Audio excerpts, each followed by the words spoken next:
Καινούριος κάτοικος! Καινούριος κάτοικος! Καινούριος κάτοικος! Καινούριος κάτοικος! Κοιτάξτε, νέος επισκέπτης. Πώς βρέθηκες εδώ? Τι έπαθες? Εγώ δεν είμαι μόνιμος. Περαστικός ήμουν, αλλά... Αχ, ποιος θα φανταζόταν να είναι για μένα εδώ το σπίτι μου, η τελευταία μου κατοικία. Ποτέ δεν θα το ήθελα, ποτέ. Ο παππούς μου ζούσε και αρκετά χρόνια στην αρχή του ρέματος, στις πλαγιές του Ημιτού. Ο θείος μου, όποτε βέβαια περνούσε από την Ηλιούπολη, μας έλεγε ότι δεν ένιωθε και πολύ ασφάλεια και ηρεμία. Γιατί το λες αυτό? Μα φαίνεται, καλή μου πικροδάφνη, τα τελευταία χρόνια μια σειρά από έργα και αυθαιρεσίες των ανθρώπων υποβαθμίζουν συνεχώς τη ζωή στο ρέμα. Δεν βλέπεις τα σπίτια που χτίζονται και τα σύρματα που έχουν φτάσει ως την όχθη του ρέματος? Μη μου πεις ότι ο θείος σου έπεσε πάνω σε ένα από αυτά. Βρε τον κακομοίρη. Όχι, δεν έγιναν τα πράγματα έτσι ακριβώς.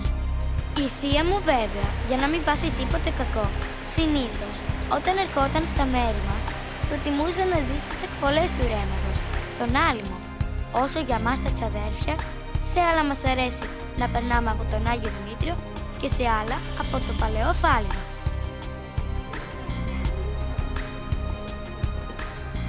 Α, ναι. Σαν και εσάς έχουμε πολλούς τέτοιους μουσαφίριδες. Μα το ξέρεις άλλωστε, το ρέμα αυτό είναι από τα τελευταία ανοιχτά ρέματα που έχουν μείνει στο λεκανοπέδιο της Αττικής και είναι σταθμός για μεταναστευτικά πουλιά. Είμαι ο παλαιότερος κάτοικος του ρέματος. Κυλώ ασταμάτητα όλο το έτος, δημιουργώντας όαση δροσιάς και όχι μόνο στα νότια προάστια της Αθήνας. Ζώα, φυτά και έντομα δροσίζονται και ξεκουράζονται κοντά μου.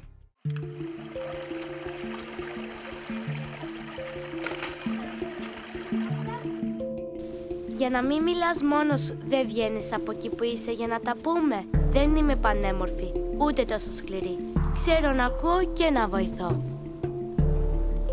Κι εγώ, μη νομίζεις, δεν είμαι και πολύ εμφανίσιμος. Αχ, φρόντισαν οι άνθρωποι γι' αυτό. Ο κύριος βιοτεχνής, ο Θεός να τον κάνει κύριο, μόλυνε τα νερά με τα απόβλητα της βιοτεχνίας του. Ενώ ένα από τα δεκάδες σκουπίδια που ρίχνουν οι άνθρωποι στο ρέμα εγκαταστάθηκε πάνω μου. Πες με τι έπαθα. Πλαστικοποιήθηκα. Άλλαξα χρώμα και μυρωδιά. Πω τι έπαθες, κακομοίρη μου. Δεν έφταναν όμως αυτά. Το χειρότερο το έπαθα τώρα. Δεν βλέπεις? Έχω πλεχτεί σε αυτήν εδώ την ουρά.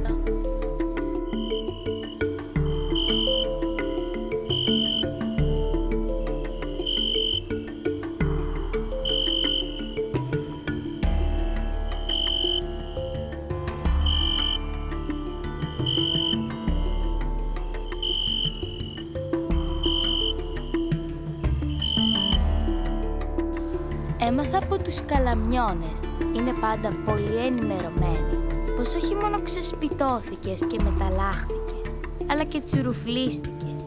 Όμως στο θέμα μας, αν ζητάς προσωρινό σπίτι, το ρέμα μας είναι δώρο της φύσης. Είναι ιδανικό καταφύγιο για πολλά έμβια όρια.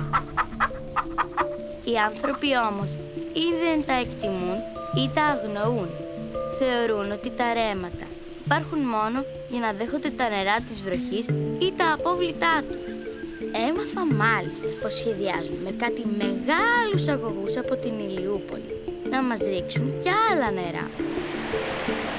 Θα πλημμυρίσουμε, θα πνιγούμε, θα αφανιστούμε και εμείς και οι άνθρωποι. Άσε που σουσουράδα άκουσα κάτι γέργα διευθέτησης και εγκιβωτισμού. Αυτοί οι άνθρωποι τι θέλουν να διευθετήσουν? Να γνωρίσουν το ρέμα πρέπει, να ενημερωθούν, να το οριοθετήσουν και τότε όλα θα αλλάξουν. Γνωρίσουν, Ενημερωθούν, οριοθετήσουν, αλλάξουν.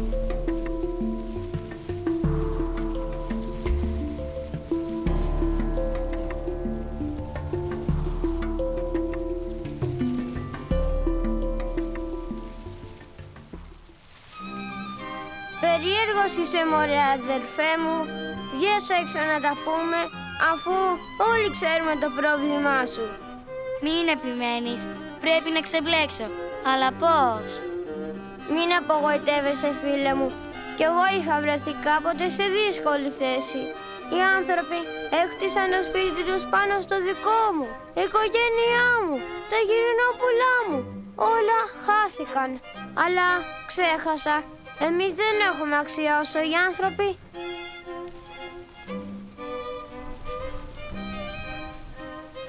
Πρέπει να βοηθήσουμε τον φίλο μας. Είναι κομμάτι του κόσμου μας.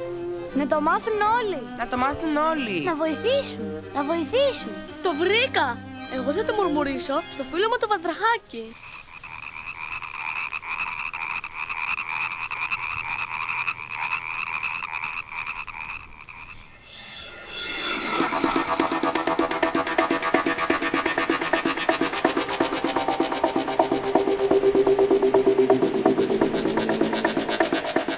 Μα τι λες?